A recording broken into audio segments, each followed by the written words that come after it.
Hello everyone. आज की इस वीडियो में बच्चे हम डिस्कस करेंगे BA programme and BA honours के लिए जो आपका न्यू एजुकेशन पॉलिसी है। इसके तहत जो आपका नया सब्जेक्ट है वीएसी यानी कि वैल्यू एडिशन कोर्स। इसमें हम constitutional values and fundamental duties इस बुक में से आपकी जो सेकेंड यूनिट है इसको पढ़ने वाले हैं। देखिए, इंग्लिश में ऑलरेडी हमारे चैनल पे वीडियोस अपलोडेड है। आप अगर इंग्लिश मीडियम के हैं तो आप वहाँ से देख सकते हैं, ठीक है, प्लेलिस्ट में जाके। ये जो वीडियो होने वाला है ये कम्प्लीटली हिंदी में होने वाला है। इसमें मैं आपको सेकंड यूनिट बताऊंगा जो कि कॉन्स्टिट्यूशनल वैल्यू पे है, जिसमें हम जस्टिस यानी न्याय के बारे में पढ़ेंगे, लिबर्टी यानी कि हम स्वतंत्रता के बारे में पढ़ेंगे, इक्वेलिटी यानी कि समानता के बारे में पढ़ेंगे, ठीक है, और फ्रेटर्निटी जो है हमारा भाईचारा वगैरह भ्रातृत्व, इसके बारे में पढ़ेंगे। ये वीडियो एसओएल के लिए, डीयू रेगुलर, एनसी वेब और इसके अलावा पूरी जो सेंट्रल यूनिवर्सिटी हैं जहाँ पे ये सब्जेक्ट ऐड हुआ है सभी के लिए बहुत ही महत्वपूर्ण वीडियो होने वाला है। एक बार आप सिलेबस को देख लीजिए। यूनिट 1 में आपकी ये टॉपिक जो थे ये करा चुका हूँ मैं, इसका कंप्लीट वीडियो आ चुका है, आप उसे देखिए। आज हम यूनिट 2 का करेंगे। इसमें से ये जितने के जितने टॉपिक है कंप्लीट खत्म कर देंगे, ठीक है। इसके बाद अपनी थर्ड यूनिट बच जाएगी। मेरा नाम है सत्येंद्र प्रताप और आप मुझे इंस्टाग्राम पे फॉलो कर सकते हैं। अगर आपको कुछ पूछना है तो आप वहाँ पे एकलव्य स्टडी पॉइंट सर्च करें और आप वहाँ पे जाके मुझे मैसेज कर सकते हैं। टाइम निकाल के आपको रिप्लाई करने का प्रयास करूँगा, ठीक है। और देखिए, आपको ये जो वीडियो लेक्चर है इसका पीडीएफ अगर आपको डाउनलोड करना है तो आप हमारे टेलीग्राम चैनल पे जाइए, एकलव्य स्नातक 1। टेलीग्राम पे जाके आप सर्च कीजिए एकलव्य स्नातक 1, आपको हमारा ग्रुप मिल जाएगा, या फिर डिस्क्रिप्शन में लिंक है वहाँ से भी ज्वाइन कर लो। वहाँ पे आपको पीडीएफ डाल दी जाएगी तो आप पीडीएफ वहाँ से डाउनलोड कर सकते हो और उसको पढ़ सकते हो, ठीक है। तो चलिए स्टार्ट करते हैं वीडियो को। वीडियो में सबसे पहले हम पढ़ेंगे न्याय। न्याय का मतलब, तो न्याय की जो शाब्दिक अर्थ होता है उसको समझेंगे कि न्याय जो है कौन से वर्ड से निकला है, कौन से शब्द से निकला है और कैसे बना है, ये सब देखने वाले हैं, ठीक है। तो meaning of justice and concepts जो है उसको पढ़ने वाले हम। तो देखिए, एक शाब्दिक रूप में जस्टिस को अगर हम देखें तो जस्टिस जो है वो लैटिन भाषा का जस शब्द जो है इससे बना है। यानी लैटिन भाषा में एक शब्द होता था जस, जिसका मतलब क्या होता था, इसका मतलब होता था बंधना या फिर बांधना। इससे बना है जस्टिस, ठीक है, जिसको हम न्याय के रूप में पढ़। इस प्रकार न्याय से तात्पर्य हो जाएगा, इसका न्याय का अर्थ हो जाएगा कि ऐसी सामाजिक व्यवस्था जिसमें परस्पर संबंधों से बंधे रहते हैं। यानी हम एक ऐसी सामाजिक व्यवस्था में रहते हैं जिसमें हम परस्पर किसी ना किसी संबंध में बंधे रहते हैं। इसी को एक तरह से जस्टिस यहाँ पे दिखाया गया, ठीक है।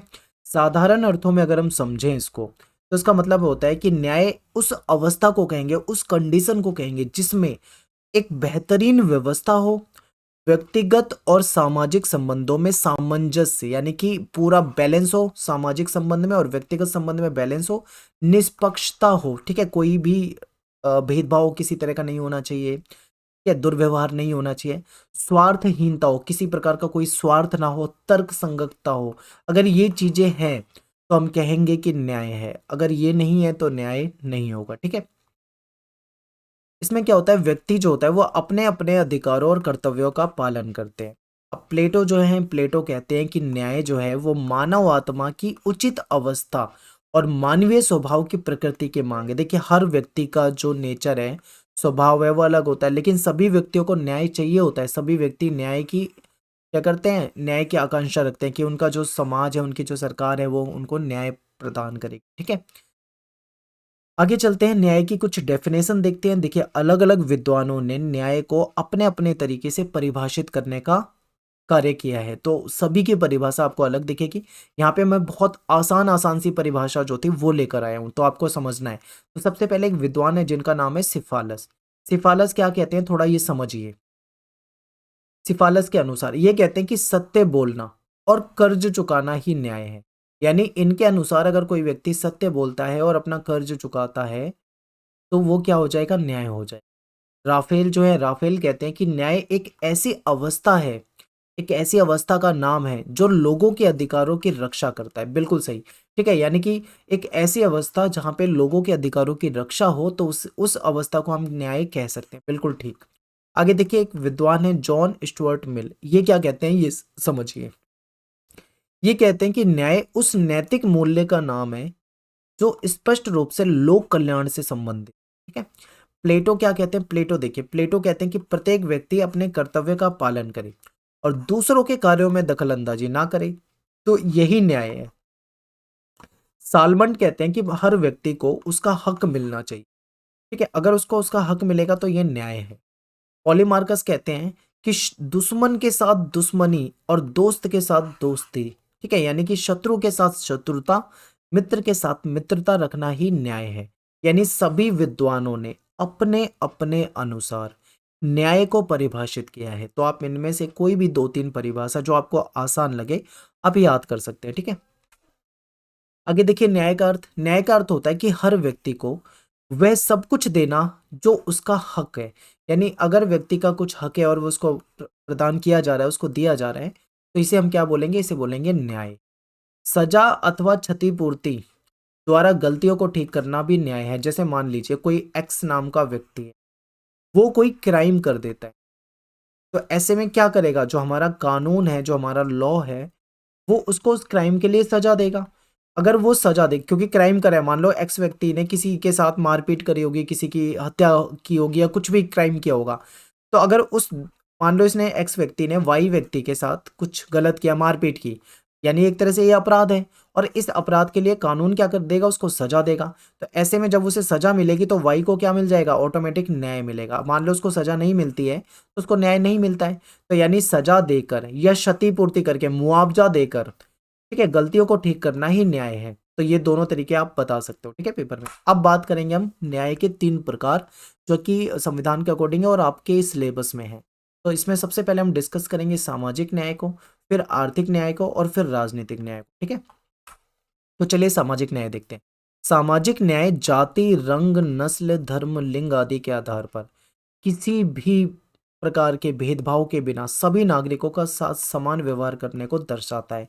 यानी मान लीजिए समाज में अगर किसी भी प्रकार का भेदभाव नहीं है, तो हम क्या कह सकते हैं कि वहां पे सामाजिक न्याय है, ठीक है। समाज में किसी को भी विशेष अधिकार नहीं देना चाहिए, यानी विशेष अधिकार नहीं प्रदान करने चाहिए। लेकिन जो पिछड़े वर्ग है, जैसे एससी, एसटी, ओबीसी या फिर महिलाएं, इनके इनके सुधार के लिए प्रावधान जरूर होने चाहिए, ठीक है? अगर ये चीजें हैं तो कहीं ना कहीं हम कहेंगे कि न्याय है। तो इसी को हम सामाजिक न्याय के रूप में दिखाएंगे। इसके बाद नेक्स्ट है आर्थिक न्याय। आर्थिक न्याय का मतलब है कि आर्थिक अवसर प्रदान करना, यानी आर्थिक समानता होनी चाहिए, ठीक है। आर्थिक समानता, आर्थिक विकलांगता जो है उसको दूर करना। यानी कि कहने का मतलब यह है कि आर्थिक न्याय का मतलब है कि सभी लोगों को रोजगार के समान अवसर देना, ठीक है, सभी को व्यापार करने के पूरे अवसर देना, सभी के साथ आर्थिक रूप से समान व्यवहार करना। इसे हम कहीं ना कहीं आर्थिक न्याय के रूप में देखेंगे। आर्थिक न्याय का अर्थ है कि समाज में सभी के बीच आर्थिक समानता होनी चाहिए।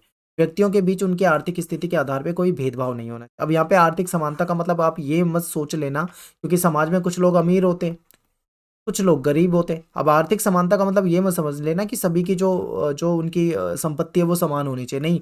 आर्थिक समानता का मतलब यहाँ पे ये है कि उनकी आर्थिक स्थिति को देखकर उनके साथ भेदभाव नहीं होना चाहिए। यानी कोई गरीब व्यक्ति है तो ऐसा ना हो कि उसको मतलब किसी रेस्टोरेंट में घुसने ना दिया जाए। अगर वो कहीं जाके खाना खाना चाहता है, उसके पास पैसे हैं मान लीजिए, तो क्या होता है, अक्सर हम उनके कपड़ों वपड़ों को देखकर उनसे उनके साथ लोग क्या करते हैं, भेदभाव कर देते हैं, उनको भगा देते हैं। आपने देखा होगा। तो ऐसा मतलब ऐसा आर्थिक भेदभाव नहीं होना चाहिए, ये मतलब है यहाँ पे। इसके बाद क्या है कि किसी को भी उसकी आर्थिक स्थिति के कारण किसी भी अवसर से वंचित नहीं किया जाना चाहिए, ठीक है। कोई गरीब व्यक्ति है तो ऐसा ना हो कि उसको अपॉर्चुनिटी ना दी जाए, ठीक है। तो ये आर्थिक न्याय।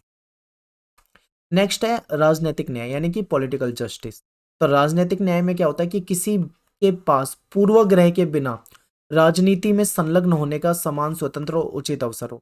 यानी कि हर व्यक्ति को राजनीतिक नजरिए से, ठीक है, समान स्वतंत्र और उचित अवसर यहाँ पे देने चाहिए, ठीक है। अगर जैसे कि भारत जैसे देश में देखा जाए तो यहाँ पे क्या है कि सभी व्यक्ति, कोई भी चाहे तो सबको वोट देने का अधिकार है, जैसे कि ये राजनीतिक अधिकार हो जाता है। चुनाव लड़ने का अधिकार है, ये भी राजनीतिक अधिकार हो जाता है, ठीक है। यानी ये अधिकार होने चाहिए।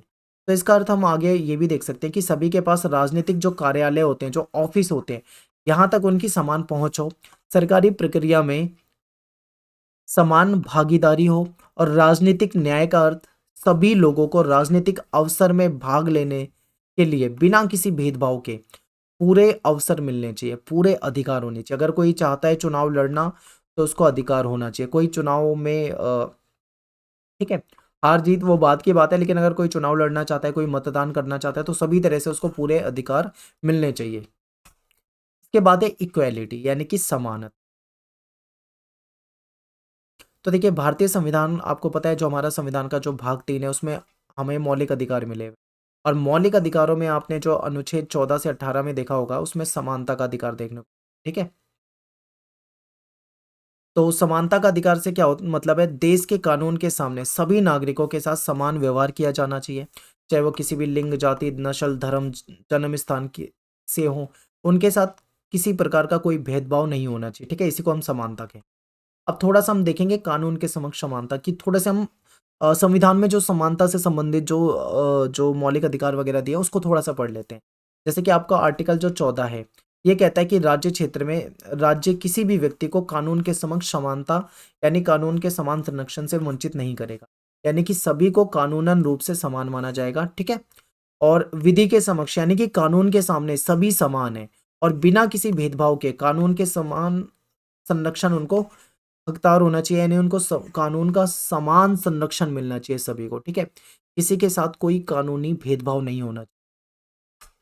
आर्टिकल 15 जो है वो क्या कहता है कि धर्म, मूल, वंश, जाति, लिंग या जन्म स्थान के आधार पे कोई किसी भी प्रकार का जो भेदभाव है वो निषेध है। तो आर्टिकल 15 कहता है कि जो हमारे देश का नागरिक है, उसके साथ धर्म या मूल वंश या उसकी जाति या उसके लिंग या जन्म स्थान के आधार पे किसी प्रकार का भेदभाव नहीं किया जाएगा, ये हमारा संविधान कहता है। हमारा संविधान सभी नागरिकों को दुकानों, सार्वजनिक स्थल, कुएं, तालाब, स्नानघर, सड़क, इसका प्रयोग करने का अधिकार देता है। कोई भी व्यक्ति जा सकता है, ठीक है? महिलाओं और बच्चों और जो सामाजिक शैक्षिक दृष्टि से जो पिछड़े हुए नागरिक है, SC ST हो गए, इन नागरिकों के लिए विशेष प्रावधान का अधिकार भी देता है, ठीक है? तो ये हमारे संविधान में समानता से संबंधित पॉइंट। इसके बाद आर्टिकल 16 में भी देखिए अवसरों की समानता, यानी कि जो सरकारी नौकरी होंगी, उसमें सभी व्यक्तियों को समान अवसर दिया जाएगा, ठीक है? अस्पृश्यता का अंत, जो आर्टिकल 17 है, इसमें छुआछूत की समाप्ति कर दी है। कि ये भी कहीं न कहीं समानता में भेदभाव के रूप में था, क्योंकि जो ऊँची जाति के लोग थे, वो निचली जाति के लोग, जाति में समाज बँटा हुआ था, तो उनके साथ भेदभाव करते थे, उनको छुआ-छूत का शिकार होना पड़ता था, जो निचली जाति के लोग थे। तो इससे कहीं न कहीं समानता का जो कॉन्सेप्ट है, वो बिगड़ रहा था। यानी अगर मान लो एक ऊँची जाति होगी, एक निचली जाति होगी, इनके बीच में भेदभाव होगा, तो क्या ये समाज में समानता होगा? नहीं होगी। तो ऐसे में आर्टिकल 17 जो है, इसको पूरी तरीके से प्रतिबंधित कर देता है। यानी कि अगर कोई व्यक्ति अगर ऐसा करता है, ठीक है, कोई छुआ-छूत या इस तरीके की चीज़ें करता है, तो उसको क्या करा जाएगा? उसको कठोर सज़ा दी जाएगी, ठीक है? तो ये भी समानता के लिए किया गया है।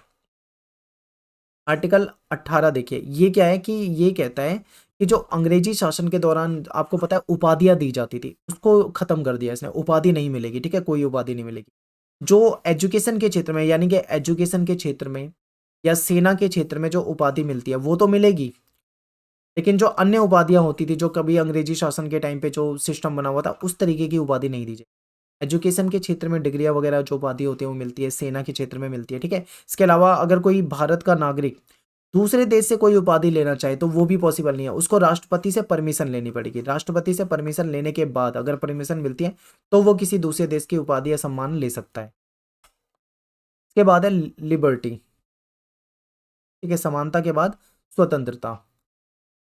तो हमारा जो आर्टिकल 19 से लेके 22 है, इसमें स्वतंत्रता का अधिकार दिया हुआ है और इसमें हम थोड़ा-सा लिबर्टी के बारे में समझते हैं। लिबर्टी जो है अंग्रेजी शब्द है और इसका हिंदी में अगर रूपांतरण करें तो इसका मतलब होता है बंधनों का अभाव या मुक्ति। यानी किसी भी प्रकार का अगर आप पे कोई बंधन ना हो, मुक्त हो आप, तो आप अपने आप को आज़ाद कह सकते हो, स्वतंत्र कह सकते हैं, ठीक है? अपनी इच्छा के अनुसार कार्य अगर आप करने के लिए आप अपनी इच्छा के अनुसार कार्य कर सकते हो, तो आप कह सकते हो कि आपको लिबर्टी है। इसके पीछे कुछ विद्वान हैं, वो इसको परिभाषित करते हैं, जैसे कि पैट्रिक हेनरी जो है, ये कहते हैं मुझे स्वतंत्रता दीजिए या मृत्यु। यानी इन्होंने स्वतंत्रता को बहुत महत्व दिया है। कहते हैं या तो मुझे स्वतंत्रता दो या फिर मुझे मृत्यु दो। अगर स्वतंत्रता नहीं है तो फिर मृत्यु लेना ये पसंद कर रहे हैं। यानी कि स्वतंत्रता कितना महत्वपूर्ण है ये बताना चाह रहे हैं। बाल गंगाधर तिलक जो है ये कहते हैं कि स्वतंत्रता मेरा जन्म सिद्ध अधिकार है और मैं इसको लेकर रहूंगा। रिचि जो है, रिचि एक विद्वान है, ये कहते हैं कि जीवन के अधिकार के बाद सबसे ज्यादा अगर कोई महत्वपूर्ण है तो स्वतंत्रता का अधिकार है, ठीक है? स्वतंत्रता की परिभाषा में कहेंगे स्वतंत्रता व्यक्ति की अपनी इच्छा अनुसार कार्य करने की शक्ति का न्याय है। अगर व्यक्ति अपनी इच्छा अनुसार काम कर सकता है, उसे कोई बंधन, कोई दबाव उस पे नहीं है, तो हम कहेंगे कि ये स्वतंत्रता है। अब बात करते हैं स्वतंत्रता के अर्थ, तो इसको दो अर्थों में समझा जाता है, नकारात्मक स्वतंत्रता और सकारात्मक स्वतंत्रता। इसके ऊपर मैंने ऑलरेडी वीडियो बनाई हुई है स्वतंत्रता के ऊपर, ठीक है, थ्योरी वाली वीडियो। अगर आप डीप डीप जानना चाहते हो तो आप उन वीडियो को देख सकते हो। हालांकि आपके सिलेबस में बहुत बेसिक चीजें हैं तो यहाँ पे इतना डीप नहीं जाएंगे। अब बात करेंगे कुछ स्वतंत्रता से संबंधित हमारे जो संविधान के अंदर प्रावधान है उसको डिस्कस करेंगे। तो आर्टिकल 19 जो है हमें कई प्रकार की स्वतंत्रता देता है, जैसे कि बोलने की स्वतंत्रता।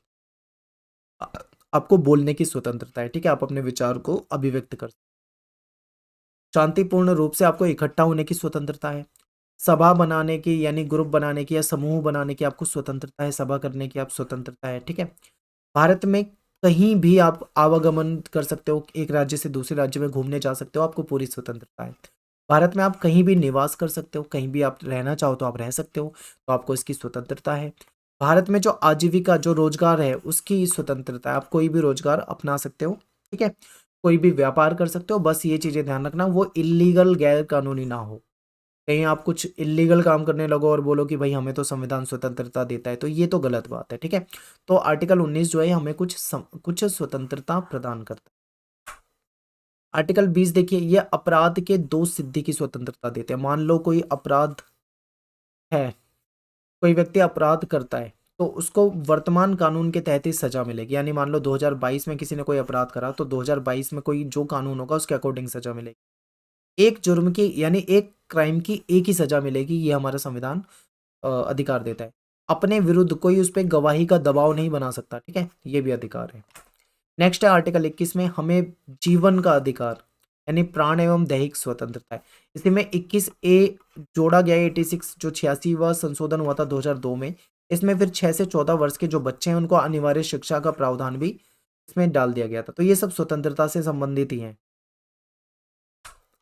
आर्टिकल 22 देख लो, गिरफ्तारी का संरक्षण। मान लो किसी व्यक्ति को कोई गिरफ्तार करने पुलिस आ जाती है तो उसके पास कुछ अधिकार है, कुछ उसे स्वतंत्रता है। जैसे कि वो पूछ सकता है कि भाई कारण बताइए कि आप मुझे क्यों गिरफ्तार कर रहे हो। फिर उसको गिरफ्तार करने के बाद 24 घंटे के अंदर मजिस्ट्रेट के सामने उपस्थित करना जरूरी है।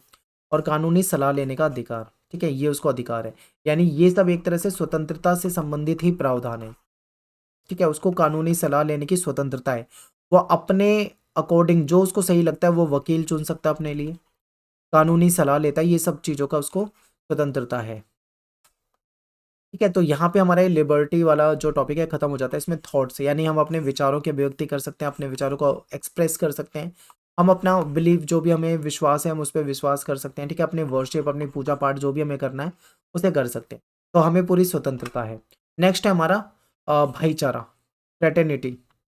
तो इसमें देखिए, किसी भी देश की एकता और अखंडता को बनाए रखने में उस देश के नागरिकों के बीच में भाईचारा होना जरूरी है। मान लो अगर किसी देश में व्यक्ति आपस में लड़ाई करते हो, आपस में झगड़ा करते हो, उनके बीच में भाईचारा ना हो, तो क्या उस देश की एकता अखंडता बनी रहेगी? कभी नहीं। वो देश टूट सकता है, टुकड़ों में बढ़ सकता है, कोई पड़ोसी देश उन पर कब्जा कर सकता है, ठीक है। लेकिन अगर देश के नागरिकों के बीच में एकता है तो कहीं ना कहीं वो उस देश को मजबूत बनाता है। तो देश की एकता और अखंडता को बनाए रखने के लिए भाईचारा जो है महत्वपूर्ण है।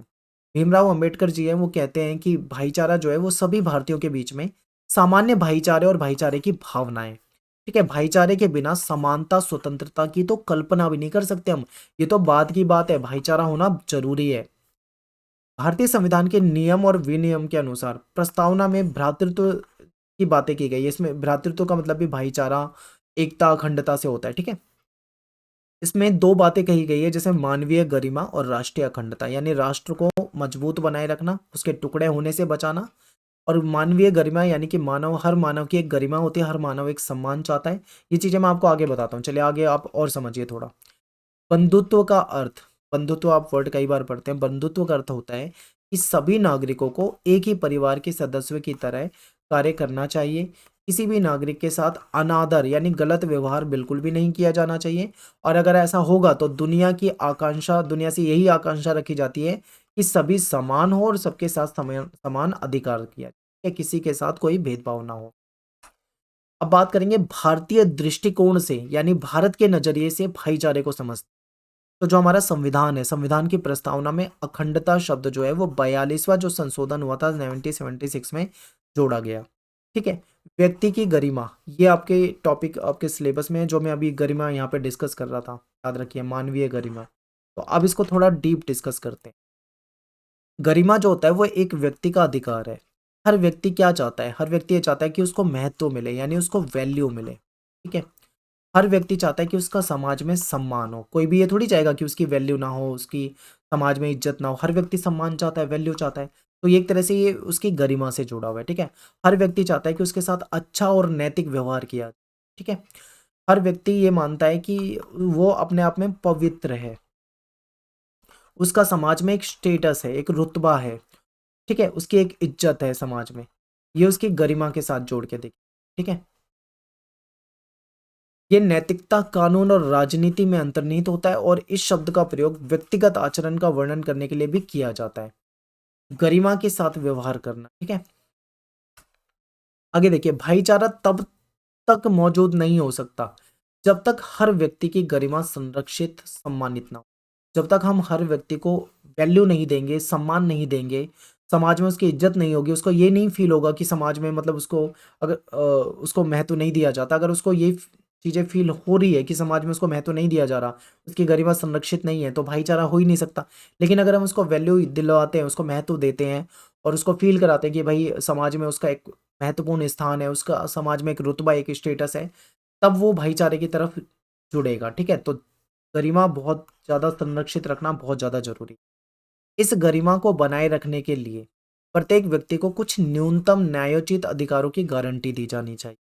राष्ट्रीय एकता और अखंडता शब्द जो है, यह राष्ट्रीय एकता के मनोवैज्ञानिक और क्षेत्रीय दोनों पहलुओं में समाहित है। यानी जो राष्ट्रीय एकता और अखंडता है, राष्ट्रीय एकता का मतलब यहाँ पे है पूरे देश में सभी लोग एक दूसरे के साथ जुड़े हों, उनके बीच में एकता हो। आप देखते हो अक्सर क्या होता है कि जो जातियां होती हैं, एक जाति की अपनी जाति के साथ तो बहुत एकता होती है, लेकिन दूसरी जातियों के साथ एकता नहीं होती। तो ये चीजें क्या है, कहीं ना कहीं देश की जो अखंडता है उसके लिए खतरा बन जाती है।